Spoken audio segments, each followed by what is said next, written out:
Hello, നമുക്ക് ഇന്ന് നമ്മുടെ സ്വന്തം മിസൈൽ മേയന്റെ ഒരു കുട്ടി സ്റ്റോറി കേട്ടാലോ? 1931 തമിഴ്നാട്ടിലെ രാമേശ്വരത്ത് ജനിച്ച ഡോക്ടർ എ. പി. ജെ.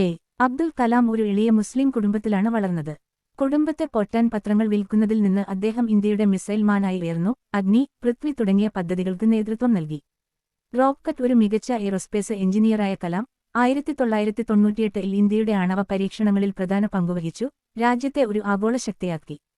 പ്രശസ്തിയുണ്ടായിരുന്നിട്ടും യുവാക്കളെ പഠിപ്പിക്കുന്നതിലും പ്രചോദിപ്പിക്കുന്നതിലും അദ്ദേഹം വളരെ വിനയാന്വിതനും അഭിനിവേശമുള്ളവനുമായി തുടർന്നു.